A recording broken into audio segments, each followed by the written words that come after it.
Salam rahayu-rahayu buat saudaraku sekalian yang ada di mana saja.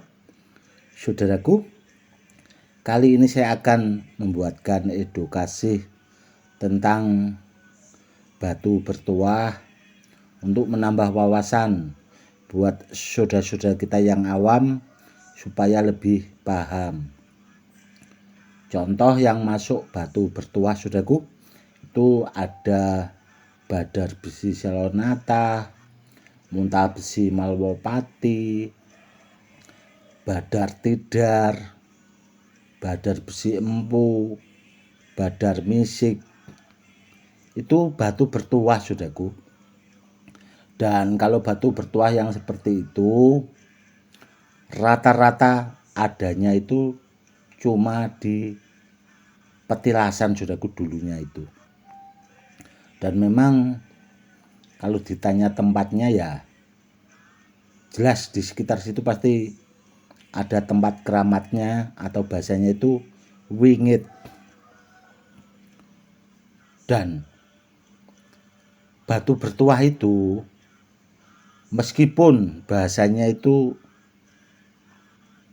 hancur lebur atau bahasanya dipotong-potong ya saudaraku ya, batunya itu tetap bertuah, saudaraku, karena memang tuahnya itu bawaannya. Namun yang harus dipahami itu kan harus aktif, saudaraku. Meskipun hancur, namun kalau diaktifkan itu juga masih ampuh. Yaitu tadi karena tuah bawaannya.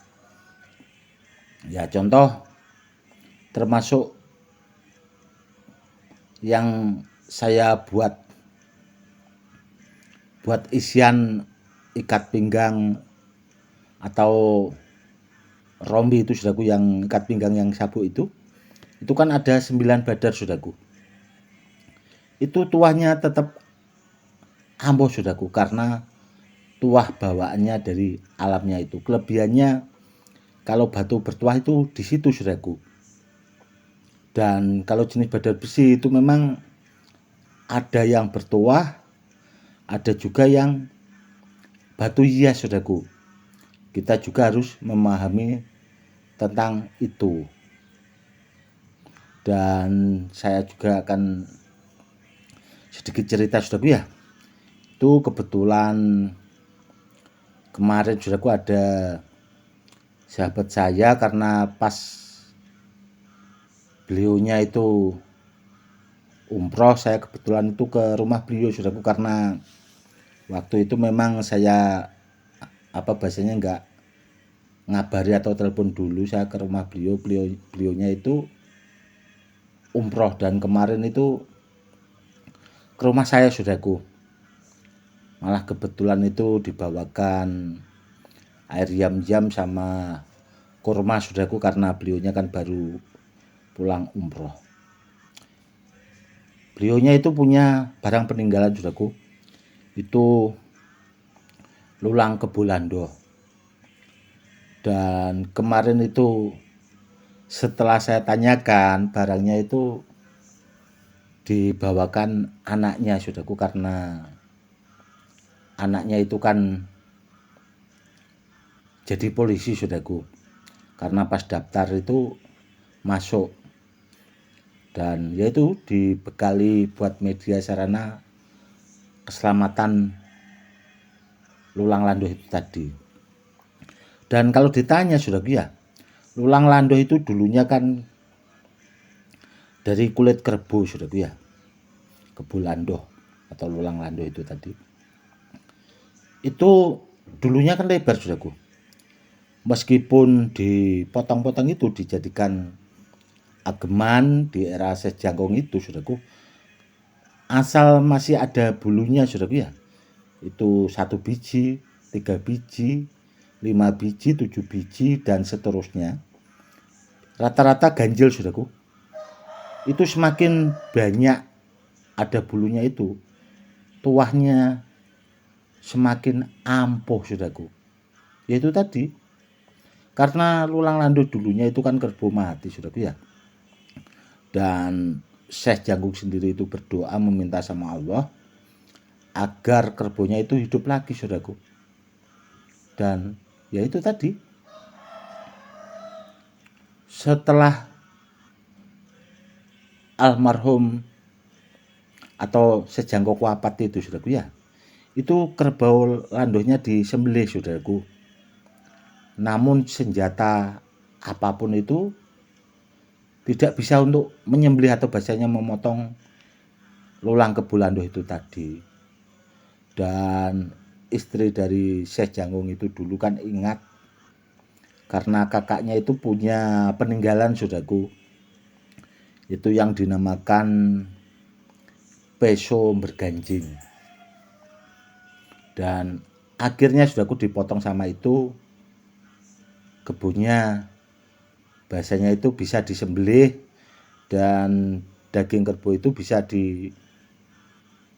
bahasanya dipakai itu tadi buat orang-orang sekitar yang melayat, bahasanya itu bisa dimakan. Sedangkan kulit kerbaunya itu tadi saudaraku sangat luar biasa. Dan kalau ditanya apakah bisa dipakai buat media sarana keselamatan lah saudaraku ya, atau bahasanya buat kebal, kalau itu jelas bisa saudaraku, jelas bisa. Dan itu sangat luar biasa saudaraku. Sedangkan di Pati Jawa Tengah yang langsung di pusatnya itu ya kalau sekarang masuknya langka saudaraku, karena ya itu tadi hampir rata-rata dipakai buat pribadi saudaraku.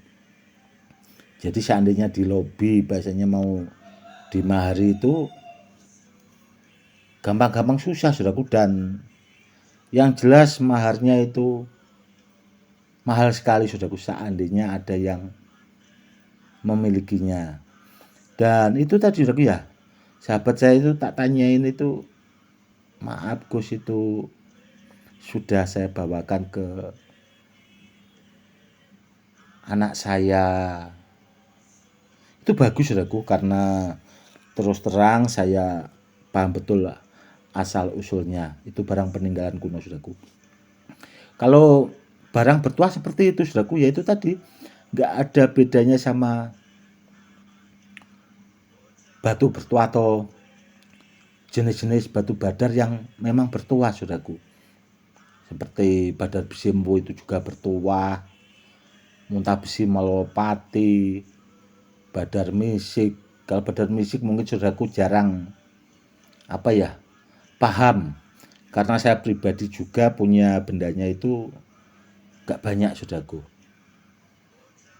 Atau jenis badar tidar itu bertuah saudaraku, karena badar tidar itu meskipun dilebur saudaraku ya, dipakai buat untalan itu tetap ampuh saudaraku. Karena sahabat sekaligus yang sudah saya anggap seperti saudara itu yang dipakai buat pengisian badan itu pakai media itu saudaraku. Itu luar biasa saudaraku. Itu senjata tajam kalau kena kulit saudaraku ya, itu seperti seperti karet saudaraku, kelot-kelot gitu, mental. Ya memang medianya pas, dengan isiannya juga pas, batunya bertuah juga, kurang lebihnya seperti itu. Itu tadi saudaraku ya, agar saudaraku lebih paham membedakan kalau jenis batu bertuah itu seperti itu saudaraku. Sangat luar biasa, meskipun hancur lebur dia tetap bertuah. Kurang lebihnya seperti itu. Cukup sekian dulu ya saudaraku. Salam rahayu, salam hormat saya Gus Edi.